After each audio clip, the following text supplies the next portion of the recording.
Mr. Mayor, while we're waiting for this to load, just to add a small addition to what was discussed earlier about potential council actions, as you may recall, recently we preserved 2 different parcels for open space and parks, and that was done through an ordinance which dedicated it, and then the following plan amendments and rezonings that go. So there's a series of steps that can be put into place, most of which were just mentioned, but I wanted to add that you can also have an ordinance which restricts it. All of these can be overturned by council in the future, and we did do a significant amount of research to try to determine what the best option was, but it was determined that the ordinance restricting it, and then the rezoning, and then a regional plan amendment, all layered on top of each other, provided some of the best direction for the future. Ms. Barrett? So, David, I'm not sure I'm following the terms you're using. When you said an ordinance restricting, what exactly are you referring to? So is I that the believe designation? The ordinance that restricted, for instance, the parcel that many people call the Buffalo Park Right. Annex, specifically places that land into a park, designates it for park use, and restricts its use to certain park activities. That then is further strengthened by zoning changes and plan amendment changes. Additionally, the Schultz parcel, as it was discussed during the property inventory, was 20 acres that council's direction became open space. So you may recall the ordinance there restricted that use to open space uses, and of course, I'll take any guidance from the attorney's office here, but restricted that use to open space uses and to only uses that are available within that designation. And then the zoning and the regional plan amendments added to that particular certainty. Does that answer your question? Well, I guess I'm confused about a zoning designation and a designation. So are you talking about a designation, a land use designation, and then a zoning district? Because they're different. Mayor, Vice Mayor, zoning is an overlay. Right. My understanding is zoning is an overlay which dictates the use underneath, but you can actually, when it's your land, put an ordinance in place which determines how it can be used in the future. Not the same as a deed restriction because there's no deed changing hands, but that ordinance provides staff guidance on what can be done there, and it would take a council action to change that. Got it. Thank you.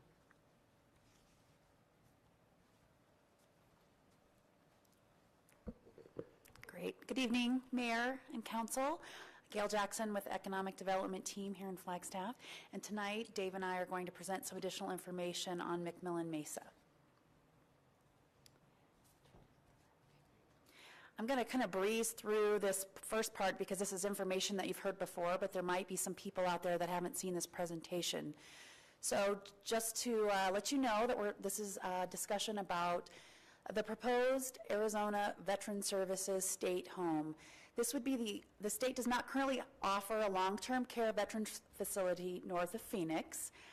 If it was placed on Mcmillan Mesa, it would provide care options with camaraderie and unique culture for veterans and allow them to stay in the northern Arizona region. And again, I mentioned the synergies with Flagstaff Medical in the area. So what would this facility look like in Flagstaff? It would be a skilled nursing care facility, provide 60 beds, 80 jobs that range from $16 to $20 an hour. 10 to 15 acres was the request. Arizona Department of Veteran Services said they could function with 8. So the state will provide 35% of the funding. The federal government would then provide the additional 65%. The city is not being asked to pay any operation or construction costs outside of the donation of land. City staff provided a tour to the Arizona Department of Veteran Services of various city-owned land. Do you want to jump in? Sure. So in a previous work session, Council provided direction to use resources to pursue additional information about the Mcmillan Mesa parcel. We have continued that process and are coming back now. You also provided direction for staff to research private parcels that may be less expensive but still satisfy the Department of Veteran Services requirements for purchase. We did what's called an informal request for information, and we did receive some, which we'll be presenting to you shortly, because we ended up going with both. Limited resources towards option 1 while researching the options in 2. So again, to demonstrate the visual depiction of the site location, you have the area. You've seen a number of maps of Mcmillan Mesa, so I think the orientation is probably fairly well honed. This is a visual depiction of the parcel itself as it currently sits, impacted and currently working as a material storage area. The private land that we've discussed through the request for information, I'm going to actually have Gail present on. Great. So we did put out a request for information on eight private-owned 8-acre parcels, and we did hear back from 3 different developers. So this specific property right here, I'm going to call it the Russ Lupton property. It's directly behind the new Starbucks that's being built on Route 66 up Ponderosa Parkway, as if you're headed to the Catholic Church. It's 11.963 acres, and the asking price is $2.7 million. Currently, it is zoned rural residential. It has access to shopping and bus services. It's located near the fire station is up there as well. And of course, Flagstaff Medical Center is not too far away if you head up Schweitzer Canyon. This parcel is owned by Wayne Thompson and represented by Dennis Kelly. So we're going to look at this area right here, 18C to 23A. It's approximately 8.18 acres, and the asking price is $5.6 million. This parcel right here, Woodlands Business Center, is where the current Veterans Clinic is located, so you can see the synergy is nice in this area. And it's currently zoned light industrial open area. So just down the street is the Woody Mountain Campground, and this property is represented by Ken Burkhoff. So the green parcels that you see, which is kind of difficult to see on up there, let's see if I can, it's the 8.73 acres and the 5.66 acres. They are currently asking $1.5 million for those 2 parcels, and currently they won't sell them separately. You would have to buy both pieces.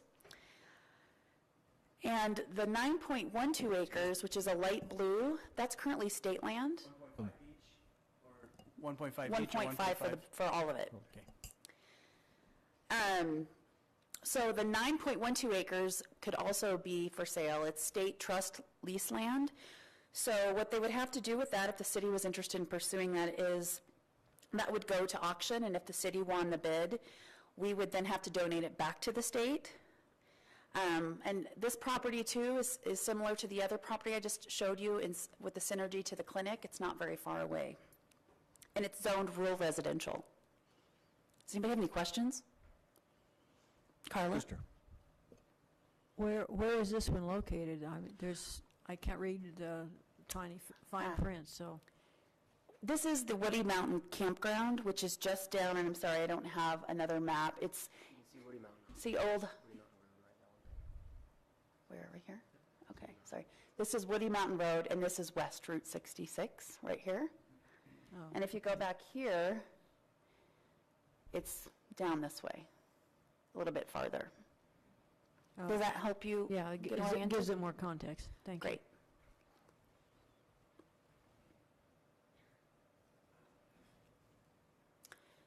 I'm going to let Dave talk about our public outreach efforts. So as a part of our continued efforts, we have presented with the Parks and Recreation Commission.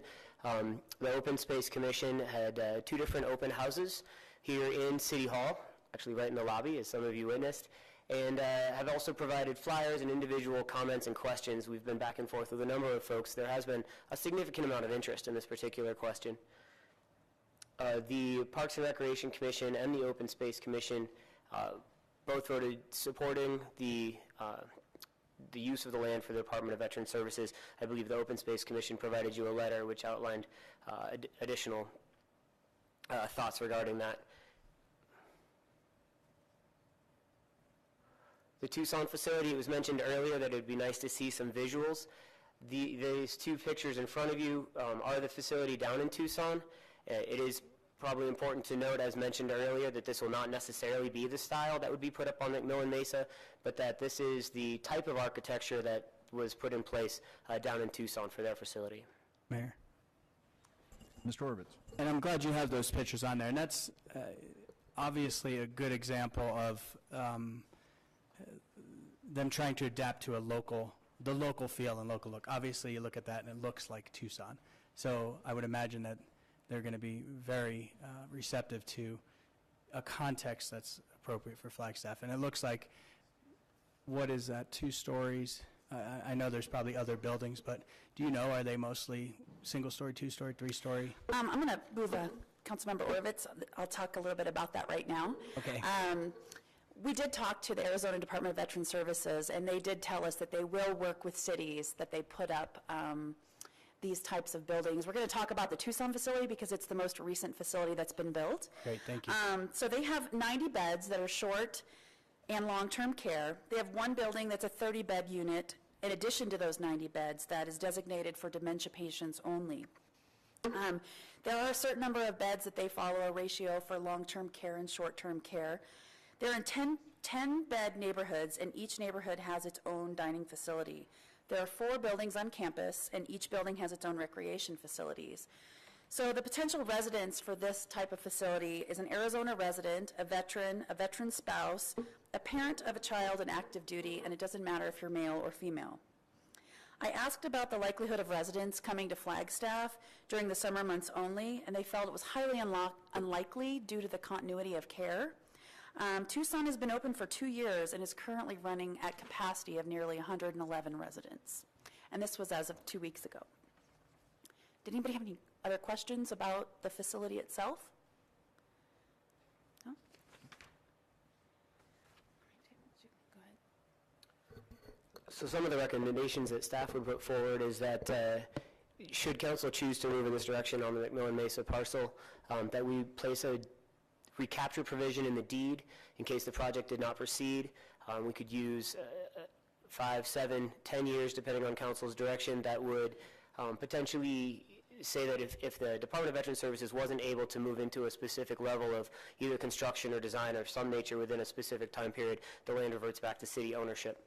So that would be a recommendation that staff would have. Additionally, as mentioned earlier, potentially having a provision requiring the Department of Veteran Services to work with the City of Flagstaff code and building requirements. There is no guarantee at this time that the state would accept those requirements, in which case we may be back to request further guidance, but that would be one option to address some of the concerns that we've heard in our public outreach, which have also been mentioned today, that there be some ability to direct the construction and design work to make sure it fits with the community. Mr. Overton. David, what exempts them from the process now? Mr. Mayor, Councilmember Overton, I was looking at the Attorney's Office to make sure I don't speak out of turn, but my understanding is that it is the state is a sovereign entity, and therefore they have powers above and beyond the City of Flagstaff, and similar to NAU not needing to come to us, they would not need to because it would be their property.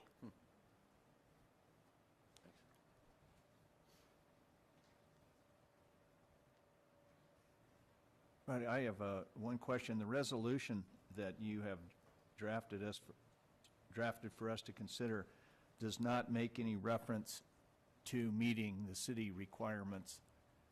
And, you know, I'd like to see that added in there, and maybe between now and next week, as it seems to be a direction that we're going.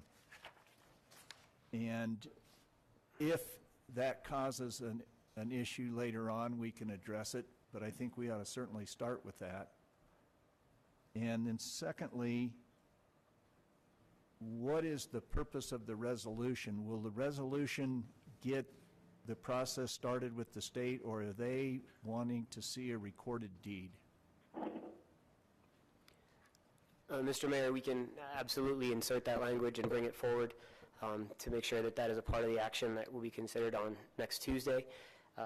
And the resolution basically is giving us direction to put together the proper survey work, to put together the deed, to put together all the legal pieces, and we would still need to bring an ordinance forward per charter requirements. So this resolution provides us with real specific direction and provides the state with the understanding that we are serious and that we're moving in this direction, and that they should potentially consider putting budget items forward while we're dealing with our logistical issues in terms of the donation of the property.